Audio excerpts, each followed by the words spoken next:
Alright, we're back with another rap analysis video where I go through songs that have meant a lot to me over my life and songs that I feel don't get enough credit, and I just break down the lyrics and tell you everything about how the song came together that I know, and then I just express my opinions, whether they're right and wrong, and just try to give props to people that maybe should get more than I feel that they're getting currently.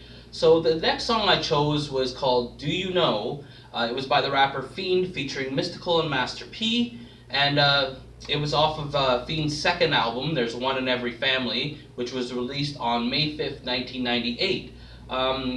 It got up to number 8 on the US Billboard 200 charts, and it was number 1 on the top R&B hip-hop albums, selling 222,000 copies in its first week. It went on to sell about 1.5 million copies in the US alone, and it did real well. This was his first album on No Limit Records, as he previously released an album in 1995 called I Won't Be Denied, and that kind of got his name out there. And 1997 is when he signed with No Limit. The first song I ever heard him on was off of Mia X had an album out called Unladylike, and he was on a song there somewhere. And I immediately fell in love with him. He had that real deep bass voice and great delivery and hard-hitting lyrics, and I knew he was someone that I was going to mess with.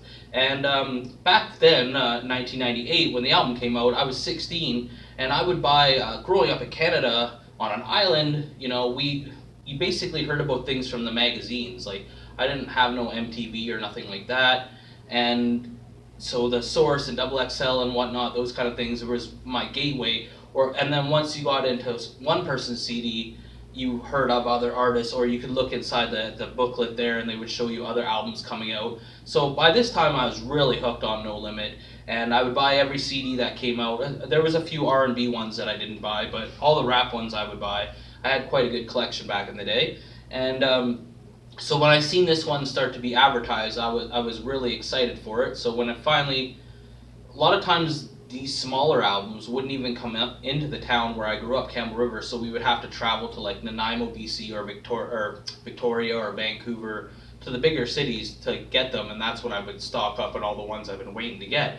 So I was really excited, and There's One in Every Family definitely did not disappoint.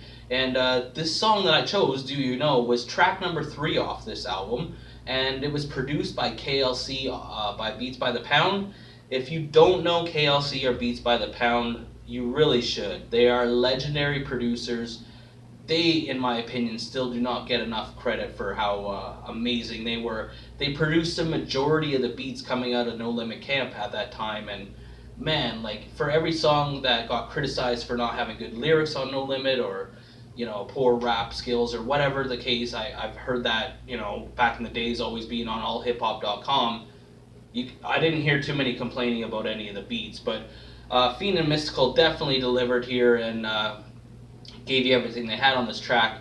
Mystikal's verse may be quite possibly one of the greatest rap verses in the history ever. He just has such a great way of mentally painting this picture for you so you can visualize it, like even without a video. And also, so the songs I pick on this channel, I try and pick the ones that weren't released as singles, the ones that get lost in the shuffle sometimes, and like the diamond in the haystack kind of thing. And this one was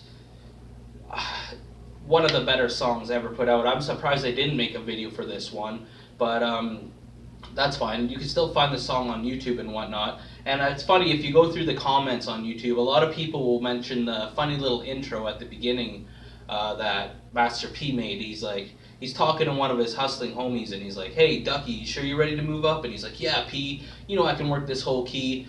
And then P goes, "Well, I'm gonna tell you like this: if you don't bring back my motherfucking money or my motherfucking dough, then forget about Christmas, because you won't even see New Year's." Which a lot of people find that funny, because Christmas is before New Year's. Shouldn't he have said, "Forget about New Year's, you won't even see Christmas"? But maybe he meant to say that, or maybe that's an inside thing that's just going over my head. But it was kind of silly. Didn't take away from the song at all, obviously. And also, doing my research, I watched this interview from Fiend called the Off the Porch interview. There's 4 parts. I just typed in Fiend interview on YouTube, and it came up, and it was really well done. And I also found out some other stuff about him, about how a lot of people said he took his name Fiend from the song Microphone Fiend from Eric B and Rakim, but I never heard him confirm that. But I have read that at a couple different sources. But you know how the internet goes. Not everything is entirely true. Fiend also may be recognized for in 2000 he was signed to the Rough Riders label, and he also put out a great album with DJ Paul and Juicy J from 3 6 Mafia called the Headbusters album.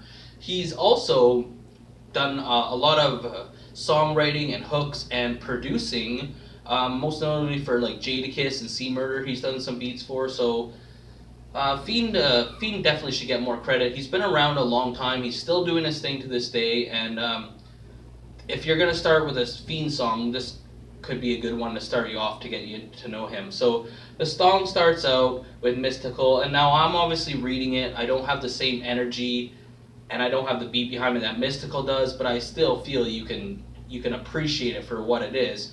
So Mystikal starts out after first there's the chorus. Master P does his little talking intro, and then the chorus is Fiend going, "Do you know who you fucking with?" And then Master P goes, "Don't start no shit, it won't be no shit." And then Fiend, "Do you know it?" And they do that about 8 times. Now I've heard the "Don't start no shit, won't be no shit" on a lot of songs. I don't know if this is the first one. I've heard it on a lot of other songs. I'm pretty sure Master P and them, they've been known to take other people's things and make their own versions of them. So I don't know if this is the first time we've ever heard "Don't Start No Shit, It Won't Be No Shit" on a song, but it fits this song very good. It's just like an in-your-face track. And then Mystikal comes in and he goes, "I'm the tarantula on the caterpillar. I'm the 18-wheeler rolling over the armadillo." Now, that doesn't sound like it rhymes, right? Like, that's the cool thing about people with different slang and different accents. That's what I love about rap, is different people from different regions can rhyme different words that wouldn't rhyme for other people's, but the way their voices are and the way their slang is, they can make it rhyme. So the way I read it, it doesn't sound like it rhymes, but the way Mystikal spits it, "I'm the tarantula on the caterpillar. I'm the 18-wheeler rolling over the armadillo." It rhymes. He's the orange and blue fire coming from under the skillet. He's the dick in the pussy. He's the fly on the shit. He's the motherfucking concrete crushing torpedo. He's the loud heart that killed the mosquito. And I love that they put the sound effects in for that. They do it a couple other times here. And No Limit also was one of the first ones to really experiment with ad-libs. Like, I mean, obviously a lot of people were doing ad-libs, but on a lot of their songs, they would have like double echo or double time where they do the whole verse again in ad-libs.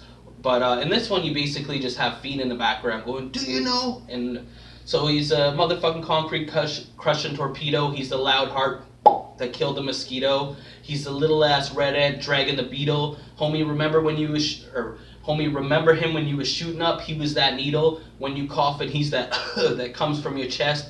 When you're dead, he's the maggots that's eating your flesh. He's every last sad note from the violin. He's the hammer that hit that firing pin. He's the voice in your head that was telling you not to try it again. He's the carbon dioxide that'll replace your oxygen. He's the mysterious, mystical monument. He's the man, he's the South, he's the motherfucking prince. And wow, man, like, I feel bad for Fiend. Now, Fiend spits a really good verse and doesn't disappoint. But how do you follow that? Like, it's such a great way of just, you can picture it in your head what he's saying. You can get that visual. He's just using words to just show, to me, this is what he's saying. He's the best rapper in the world. Like, he's all these, and he's going for the shock factor. He's saying the most like thing that can make you go, wow, he's that, okay? And you have to listen to the song. I know I didn't give it justice, but it's really well done. And so then the chorus comes in. They do that a bunch of times. "Do you know who you fucking with? Don't start no shit, it won't be no shit." Okay, and then here comes Fiend. He goes, "Me, a bad motherfucker, boy. Hater destruction, pistol busting. He's the one, chubby one, cussing, verbally keep him running." I love that, because he's like, "I'm chubby, so maybe he can't catch you and if he was just running, but you're running from him verbally." He's herbally keeping him puffing, all the weed that I need, smoking some trees he grew from some leftover seeds. Leave it to the soldiers Crete on the set where they pretends. Throwing some hot shit, faded all my ends. He gives a fuck if we were 10, he wants 9 and his change.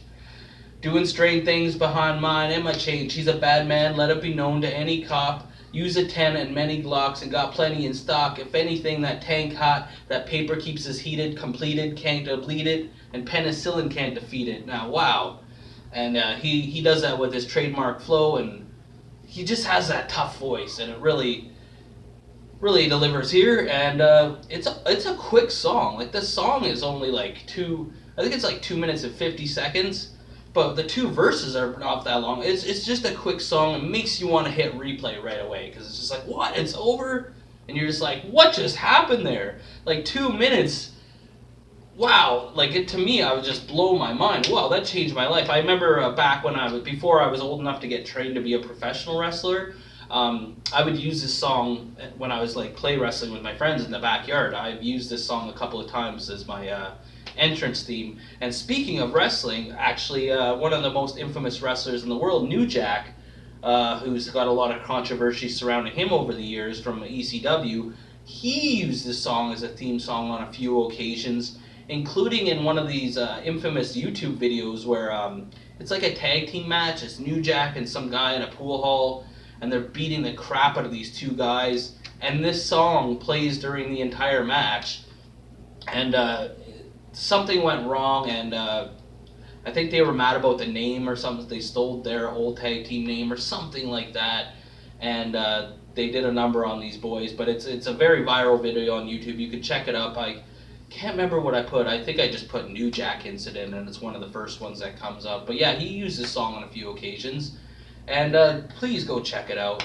You really will not be disappointed. This song, I can't believe it doesn't have millions and millions of views on YouTube. There's a lot of Mystikal fans out there, as he got a little bit more commercial success than Fiend when he dropped all those songs with the Neptunes and whatnot. But this has got to be in his top 10 best verses for Mystikal, and even for Fiend, this is one of Fiend's best songs as well. So do me a favor and check it out. Also, let me know what you think. I like hearing people's opinions on my videos, what you thought, what you agreed with, what you disagreed with, any knowledge that you may have that I failed to miss or I failed to get, and maybe something I said that was incorrect, or any other information that could be useful to people that are real students of the rap game like me, who loves going and binge watching for hours and hours all these YouTube videos with these rap interviews, and going back to the glory days when rap was what it was and made me fall in love with it. So I'm gonna throw it back to my wrestling days, and I'm gonna say, like, or you get a leg drop, comment, or you get a clothesline, subscribe, or you get a suplex. This has been another analysis video. Thank you for watching.